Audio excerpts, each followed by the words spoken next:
우리는 날마다 너무 많은 우리 수많은 정보들에 노출되어 있습니다. 내가 원하든 원하지 않든 마치 홍수처럼 그 정보들은 우리에게 찾아옵니다. 그리고 그 정보들은 우리에게 말하죠. 나 좀 봐주세요. 나 좀 읽어주세요. 내 얘기 좀 들어봐 주세요. 또 이것도 봐주세요. 이것도 봐주세요. 말하는 것처럼 끊임없이 우리에게 찾아와 그 정보가 전해지고 있는 것이죠. 이 정보의 홍수실에는 정보 자체가 돈이 될 수 있기 때문에 언론사조차도 얼마나 정확한 정보를 전달하는가, 그것보다도 그들이 중요하게 생각하는 것은 얼마나 빠르게 우리의 정보를 노출시키는가, 그것이 더 중요한 시대가 된 것이죠. 이젠 정보가 너무 많아서 아니면 말고라는 식의 그 정보조차도 어떻게 질타할 수 없는 그러한 세상이 되고 말았습니다. 이 세상은 이제 내가 보는 대로 보이는 세상이 되었고, 내가 믿는 대로 믿을 수밖에 없는 그 정보들로 우리에게 찾아오게 되는 것이죠. 여러분, 유튜브나 개인 SNS를 사용하십니까? 내가 관심 있는 것, 그것을 한번 터치하기 시작하면은 알고리즘이라고 하죠. 끊임없이 내가 관심 있는 것을 보도록 전해주고 있습니다. 또 내가 믿는 것만 같은 맥락으로 끊임없이 그것이 사실이다라고 믿도록 전해주고 있는 것이죠. 그것이 사실이 아님임에도 불구하고 우리에게 주어지는 것은 믿을 수밖에 없는 정보로 사실인 것처럼 전해지고 있다라고 하는 것입니다. 그렇기에 이 시대에 정말 중요한 것은 무엇이겠습니까? 무엇보다도 중요한 것은 바로 정보가 아니라 내가 누구인가가 중요한 것입니다.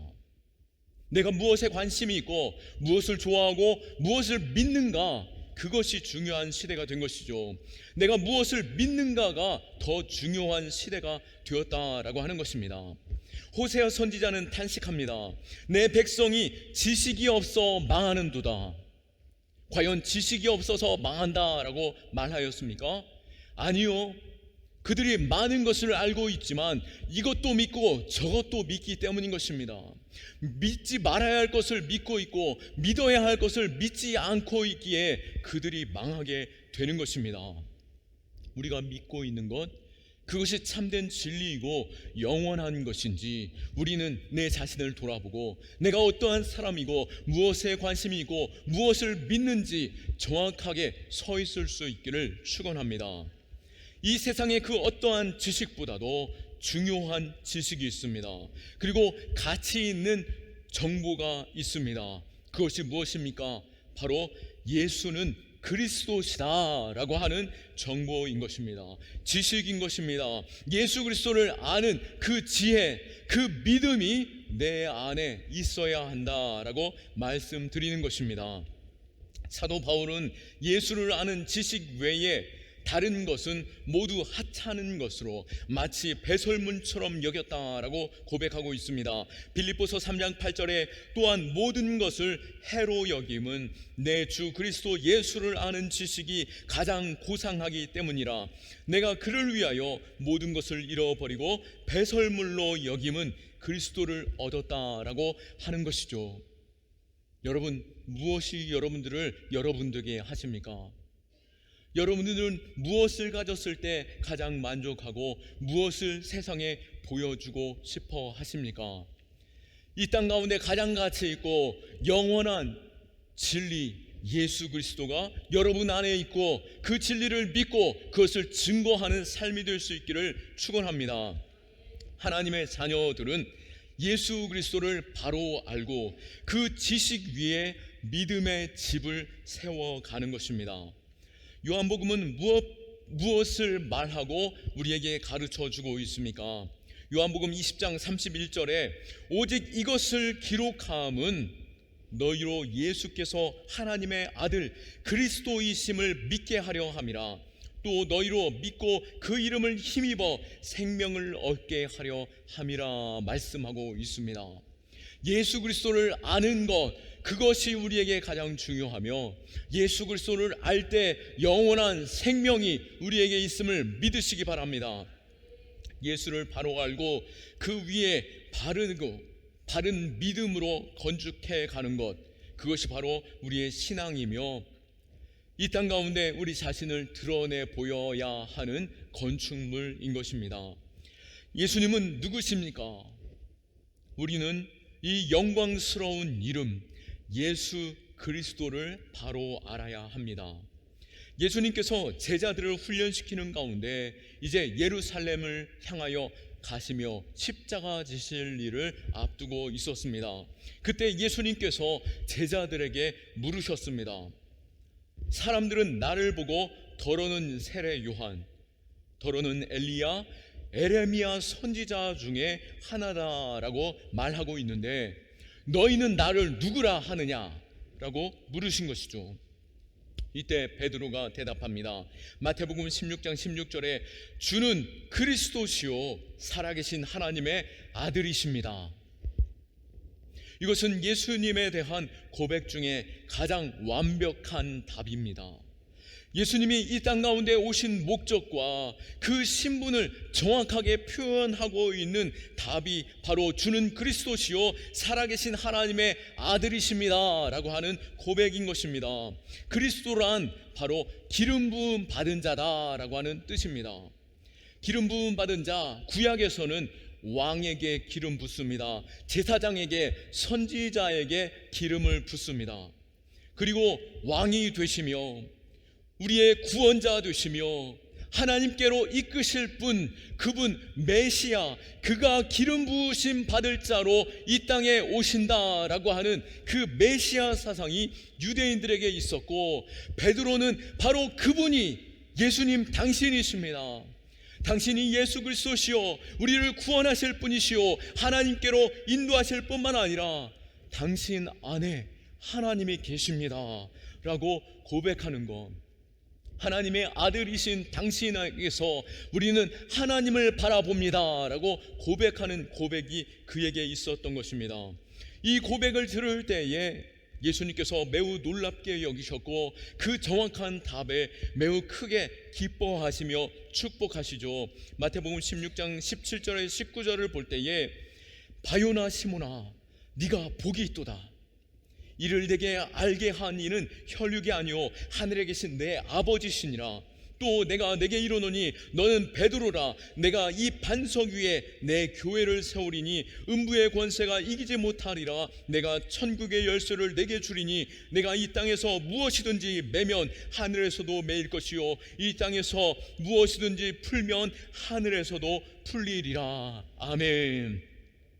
우리 역시 예수가 그리스도이심을, 하나님의 아들이심을 믿고 고백할 때에 그 고백 위에 교회가 세워지고 그 고백하는 자의 그 간절한 부르심과 그 기도에 하늘에서 매면 우리가 이 땅에서 그 기도를 통하여 매면 하늘에서도 매이며 이 땅에서 기도함에 풀면 하늘에서도 풀리리라 라고 약속하신 것입니다. 이 축복이 여러분에게 있기를 축원합니다. 바로 주님은 나를 구원하실 그리스도시요 살아계신 하나님, 그 하나님을 나타내 보이시는 예수 그리스도 하나님의 아들이십니다 라고 고백할 때 그 완벽한 고백에 하나님이 축복하시는 줄로 믿으시기 바랍니다. 베드로가 예수 안에 그 영광을 보았듯이 사도 요한 역시 예수 안에서 그 놀라운 영광을 보고 이렇게 고백합니다.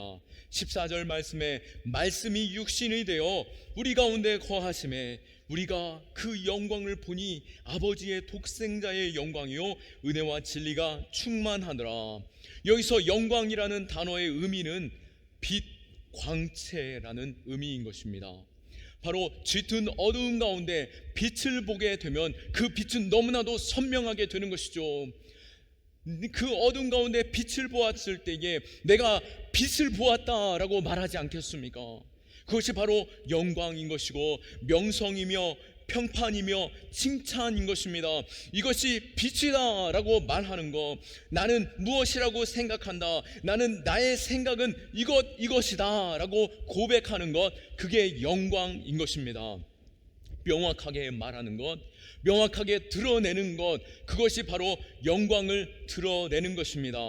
남들은 깨닫지 못한다 할지라도, 내가 볼 때 빛이 있었다 할지라도 빛이 가려졌을 때 세상 사람들은 빛이 없다라고 말하지만 명확하게 본 나는 빛이 있다라고 말하게 되는 것이죠. 그 영광이 우리 안에 있기를 원하고 그 고백을 드러내는 자, 예수가 그리스도시요 하나님의 아들이시요 하나님의 아들 되심으로 말미암아 그 안에 하나님이 계시며 그를 통하여 내가 하나님을 보았다라고 증거하는 것들이 바로 제자들의 고백이었고, 오늘 그러한 고백이 우리 안에도 있기를 축원합니다. 세상 사람들은 정확하게 보지 못할 때에 그것이 맞는가라고 하는 객관적인 사실 속에서 제대로 표현하지 못할 수 있습니다. 그러나 그 빛을 본 자는 정확하게 말할 수 있는 것이죠. 하나님을 만난 자는 그가 하나님이다 라고 말할 수 있는 것입니다. 세계적인 피아니스트가 이곳 가운데 앉아 있을 때 우리는 그가 피아니스트인지 알지 못합니다.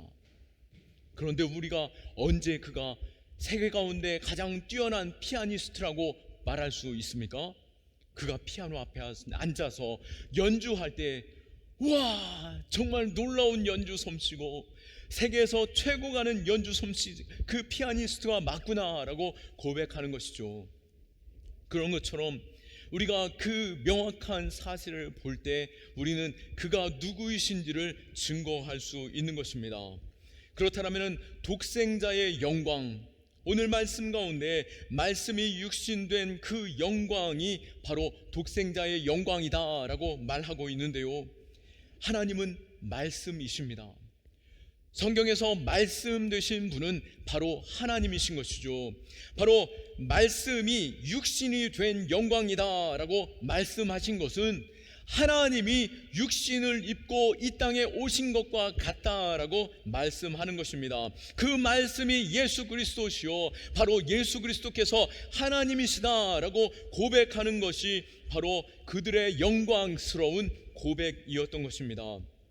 지금도 누구든지 성령님의 조명하심으로 하나님의 말씀을 통해 하나님을 경험할 때 우리는 하나님이 그곳에 임하셨다라고 고백하는 것이며, 또 예수 그리스도를 만날 때 내가 하나님을 만났다, 예수 그리스도를 초청하여 내 마음 가운데 임하셨을 때 하나님이 내 마음에 계십니다 라고 고백하는 것, 그것이 바로 하나님의 영광을 드러내는 것인 줄로 믿으시기 바랍니다.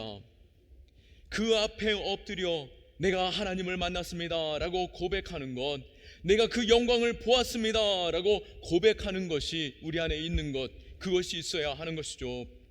세례 요한이 그의 영광을 보았습니다. 누구도 보지 못했던 예수 그리스도를 만나고 그 영광을 보게 된 것입니다. 아직 자신을 나타내지 않으신 인간 예수, 더욱이 예수님은 나사렛 예수로 이 땅에 오셨습니다. 나사렛 예수라는 그 의미는 무엇입니까? 보잘것없는 그 땅, 사람들이 죽어져 가는 무덤이 많았던 그 나사렛이라는 동네에서 예수가 났는데, 어디 그 나사렛이라는 동네에 선한 것이 있겠느냐라고 사람들은 조롱하였지만, 세례 요한은 예수 그리스도를 기다렸고 예수 그리스도를 바라봄으로 그가 진정한 메시아요 우리를 구원하실 자요 하나님께로 인도할 자다라고 선언하고 선포하고 있는 것입니다. 요한복음에서는 예상하지 못하는 장소에서 예수 그리스도를 보고 그의 영광을 높여 고백하는 사람들을 보게 됩니다.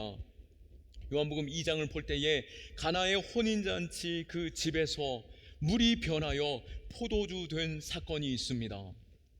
아직 예수님이 나의 때가 되지 않았습니다 라고 고백하였지만 예수님께서는 그곳에서 하나님의 영광을 나타내 보이셨습니다. 어찌 물이 가장 좋은 최고의 포도주가 될 수 있겠습니까?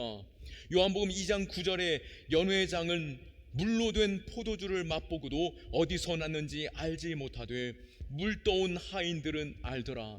세상 사람들은 알지 못하고 이 맛있는 것이 어디로부터 왔는지 그것이 그들에겐 중요하지 않았지만 물을 떠다가 가져다 주었을 때 포도주 된 것을 본 사람들이 있으니 바로 연회장에 섬기는 자들이었고 그들이 예수 그리스도를 믿게 된 것입니다. 또 11절 말씀에 예수께서 이 표적을 갈릴리 가나에서 행하여 그의 영광을 나타내 보이심에 제자들이 그를 믿더라. 바로 예수님의 그 영광을 볼 때 그 제자들이 참되신 예수 그리스도, 하나님의 아들, 기적을 나타내 보이시는 메시아로 바라보고 그를 믿고 따라가게 된 것입니다. 4장에서도 보면은 수가성의 사마리아 여인을 보게 되는데요, 이 사마리아 여인, 그 마음의 갈증으로 말미암아 이미 5명의 남편을 두고 있음에도 불구하고 그 안에 채우지 못하는 갈증이 있었습니다.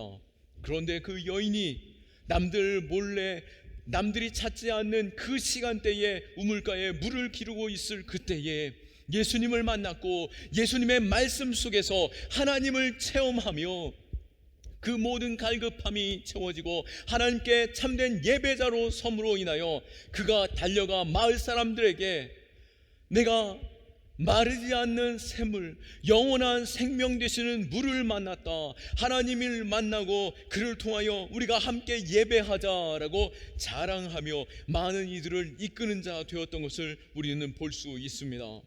지금 우리 역시 세상이 알지 못하는 예수 그리스도의 그 모습, 그 안에서 영광을 바라볼 수 있기를 축원합니다. 그렇기에 찬송 가운데 하나님의 임재를 체험하고 말씀 가운데 하나님의 영광을 누릴 뿐만 아니라 우리 안에 계시는 예수 그리스도, 그 이름으로 말미암아 참된 평강을 누리고 세상이 알지 못하는 그 기쁨과 마음에 주누르는 근심과 걱정, 염려, 모든 것들이 예수 그리스도로 해결함을 받는 그 기적을 경험할 수 있기를 축원합니다. 더 놀라운 것은 세상에 빼앗겼던 우리의 모든 시선이 이제 주님께로 향하여지고 영원하신 하나님의 나라의 그 가치를 바라봄으로 인하여 이 땅에 그 무엇으로도 만족할 수 없는 우리의 마음이 충만케 되어지고 참된 기쁨을 누리게 된다라고 하는 것입니다. 왜 그렇습니까?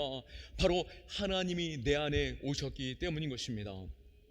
우리는 세상으로부터 오는 근심과 걱정, 또 때로는 이것이 나의 운명인가 라고 하는 그러한 생각 속에서 탄식하고 두려워하고 괴로워할 때가 있습니다. 또 때로는 사람들과의 관계 속에서 열등감과 분노와 피해의식에 매여서 답답함 중에 절망하는 그러한 인생들도 역시 있게 되는 것이죠. 그러나 하나님의 자녀가 될 때에 모든 것에서 우리는 자유케 되는 것입니다. 여러분, 이 손 안에 뭐가 있을까요? 바로 짙은 어두움만 있는 것입니다. 그렇다면 이 짙은 어두움을 쫓아내려면 어떻게 해야 되겠습니까? 그것은 바로 손을 펼쳐서 빛이 들어오게 하면 어둠은 사라지는 것입니다. 우리 안에 모든 절망과 탄식과 두려움과 낙심은 우리 안에 임하시는 하나님의 영광으로 말미암아 다 사라지는 줄로 믿으시기 바랍니다. 그래서 우리는 예수 그리스도를 초청하고 그 말씀에 의지하여 담대히 세상을 살아가는 것입니다.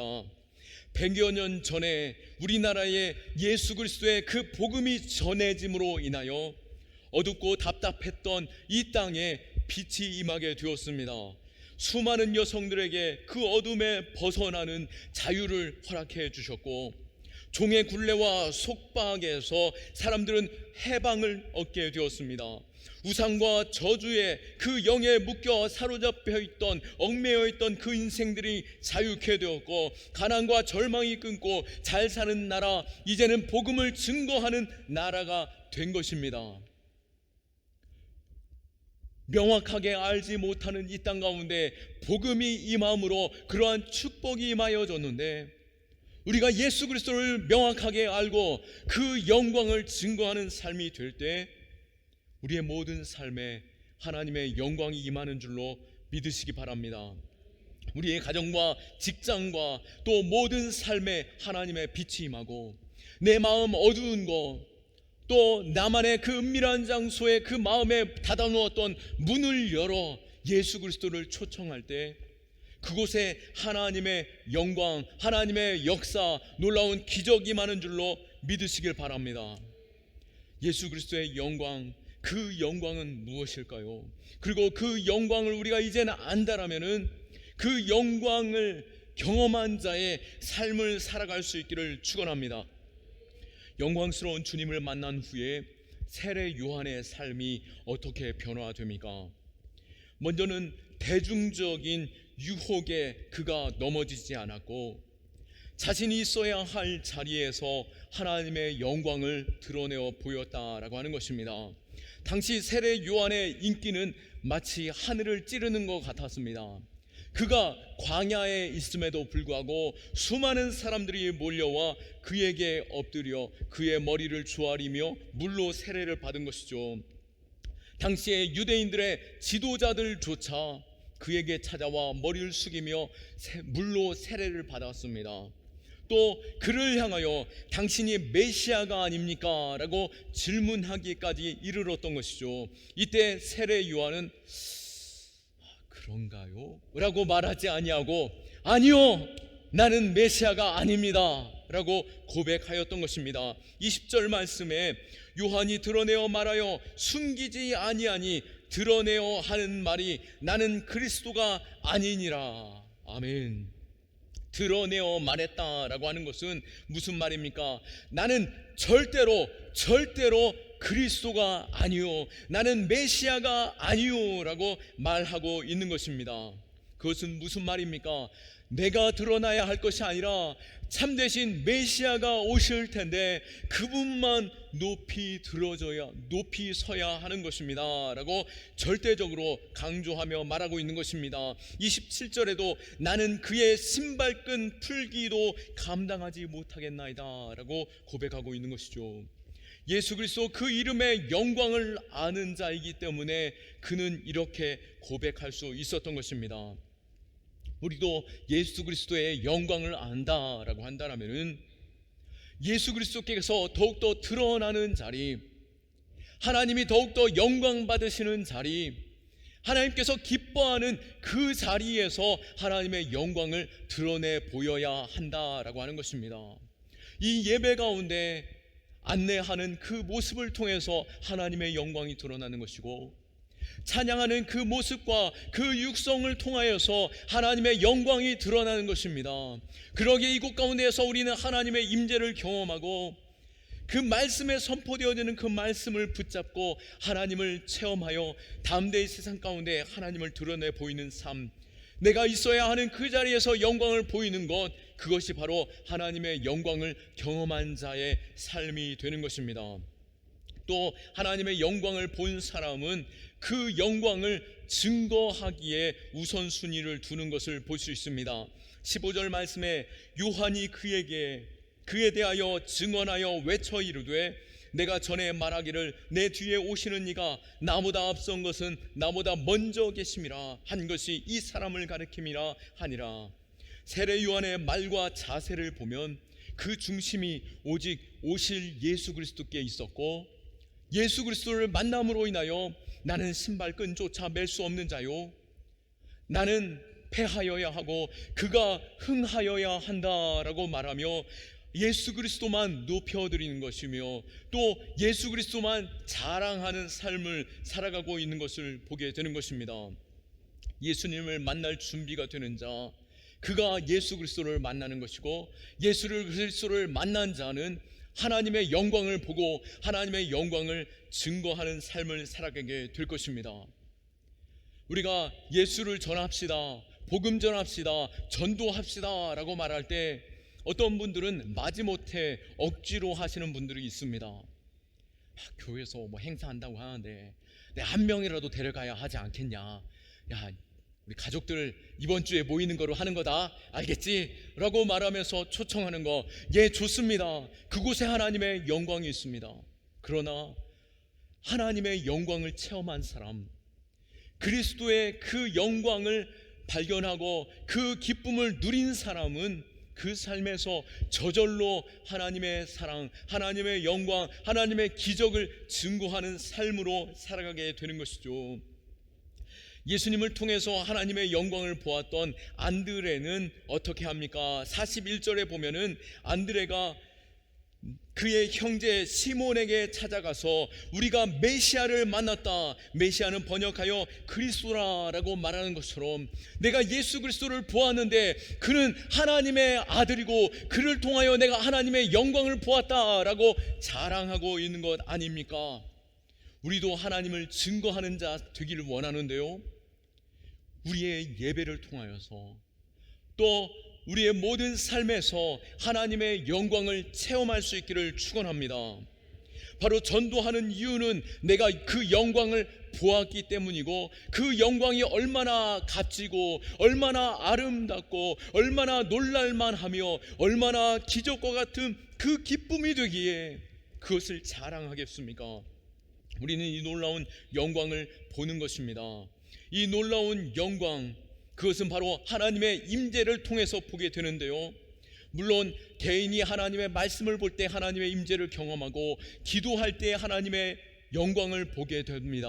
그러나 이 예배, 잘 준비되어져 있는 예배를 통해서 우리는 더욱더 명확하게 하나님의 영광을 보게 되는데요, 전날 이 예배를 준비하는 마음, 내일 주일이지, 성경책 머리맡에 두었던 거 이제 가방에도 놓고, 또 헌금 봉투도 꺼내서 헌금도 미리 준비하여 봉투에 넣어놓고 예배를 준비하는 그 마음으로, 설레이는 마음으로 내일 본문이 뭐더라 라고 하면서 교회 홈페이지 찾아가 주보도 찾아가서 말씀도 한번 읽어보고, 그러면서 주의 전을 찾을 때 얼마나 은혜가 되겠습니까?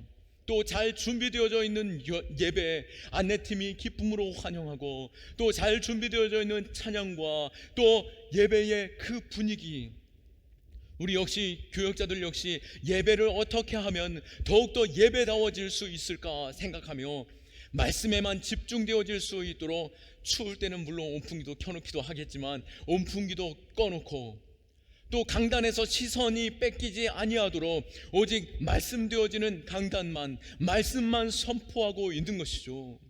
그 말씀을 들을 때 하나님을 체험하고, 그 찬송을 할 때 하나님의 임재를 경험하는 그 영광을 맛볼 때 우리는 그 영광을 자랑하게 되는 것이고, 끊임없이 이 영광을 드러내는 삶을 살게 되는 것입니다. 예배를 잘 준비할 때 그곳에 은혜가 있고, 예배를 볼 때 그곳에 더욱더 놀라운 은혜를 체험하고, 또 말씀 들은 대로, 그 말씀 들은 대로 세상 가운데 살아가 은혜를 경험하고 또 증거할 때 은혜를 체험함으로 은혜 위에 은혜가 임하고, 은혜 위에 은혜가 임하고, 은혜 위에 은혜를 맛봄으로 인하여 우리는 참된 하나님을 경험하는 자 되는 것입니다. 우리는 이 은혜 가운데 있기를 축원합니다. 말씀을 마칩니다. 우리는 날마다 하나님의 은혜를 체험할 수 있기를 축원하고, 또 그 영광을 증거하는 삶이 되어야 할 것입니다. 빛은 내가 빛을 비추려고 해서 빛이 빛나는 것이 아니라 그 빛이 비치기에 빛나는 것이죠. 우리가 예수 그리스도의 영광을 맛보게 되면은 세상은 우리를 통해서 예수 그리스도를 보게 될 것입니다. 아시시의 성자인 프란시스를 표현할 때 한 작가가 성 프란시스의 생애를 기록하며 이렇게 결론을 지었습니다. 달이 태양을 반사시켜 어두운 밤에 우리에게 빛을 비추듯이 프란시스는 이 땅 가운데 예수 그리스도를 반사시켜서 사람들로 하여금 예수 그리스도를 보게 한 자였다라고 고백한 것이죠. 우리 역시 거룩한 주일을 통하여 하나님의 말씀을 체험하고 은혜를 체험하며 은혜 위에 은혜를 경험함으로 인하여서 이 땅 가운데 나아가 예수 그리스도를 증거하는 삶이 될 수 있기를 축원합니다. 예수님께서는 너희는 세상의 빛이다, 너희는 세상의 소금이다 라고 말씀하셨죠. 우리 안에 예수 그리스도 계실 때에 우리를 통하여 많은 자들이 예수 그리스도를 보게 되고 하나님의 영광을 보게 될 것입니다.